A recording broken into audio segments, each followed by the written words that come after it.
magbahagi ang kapayapaan sa inyong lahat. Aking mga minamahal na mga anak. Umasa lagi kayo sa araw-araw ng inyong mga buhay na may bibigay ng Diyos. Lagi ang himla. Kung kaya, ganun din ang magagawa. Pag inyong pagtakahan ito. Kung bakit nagaganap sa ating panahon. Ang mga bagay na hanglaga. Nalito ang kanyang kalooban. Kung kaya kayo man ang itinakda sa pagkakataon at pinili na. Kung kaya kayo man ay maging sigasig. Laging ganapin ang inyong mga tungkulin at ay kaglakit na kagalapan. Ganon din ang inyong bakso. Lahat ito ang kalakit na kababaan ng kalooban. Dahil na nagpapakababa ay laging itataas ng Diyos. Huwag ninyong pananganan ang inyong mga sarili. Umasa kayo lagi na walang imposible sa Diyos. Ang bagay na inyong hinuli. Kaya magpatuloy lamang kayo sa isa't isa na may pagkakaisang nananalaman. Higit sa mga kaganapan sa inyong bansa, sa inyong bayan. Hindi lingid sa inyong mga paningin.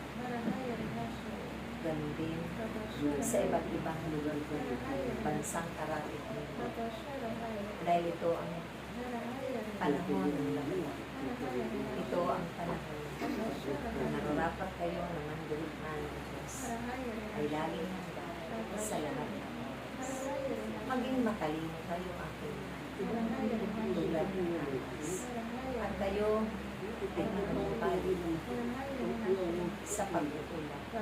Kung kayo'y pinahahangin ng Diyos, huwag ninyong hahayaan na kayo ay pumag-unta sa iba't ibang pasulong. Bagkos, kayo man ay nalupay kung saan kayo itinakda ng Diyos upang ang lahat ang inyong dapat matutunan sa inyong mga pagpapahayag. Ito'y sumayin. Pagdadaloy lagi ang kanyang kapangyarihan sa buong ng Espiritu Santo. Aking mga anak, napapanahonan na kayo ay manatili sa inyong paglilingkod sa kapwa ninyo. Ganun din sa Diyos. At mapuno lagi ang pag-iibigan, kasyahan, habang ginaganap ninyo ang inyong mga tungkulin. Huwag na huwag yung kalilimutan ang aming mga itinutulong, ang aming mga ipinapaalala. Dahil ito'y makatutulong sa inyong pagdampa sa lahat ng pananalig. Kayo ay pupuntin niya ng mga gamot katalinuhan upang kung sino man ang ibig matuto o mapanukot sa kanilang mga kayo ang magiging galila at biyaya.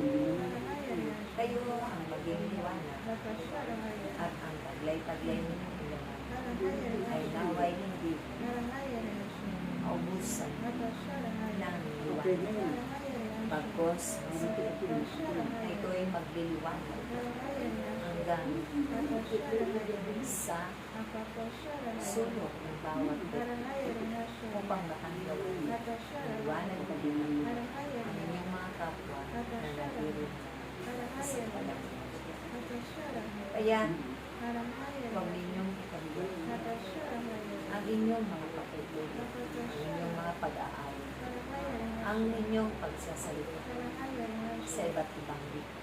At ang lahat ng ito ay biyaya ng Diyos sa inyo upang masigit pa ang mapangalan ng bawat isa ang kanyang banal na pangalan at maipakilala sa andak sa inyo.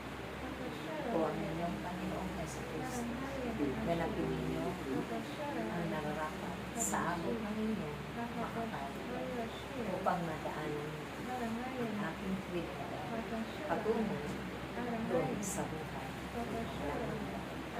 Ang inyong mga taglay, kapangyarihan. Ito ang inyong madadala doon sa kanya.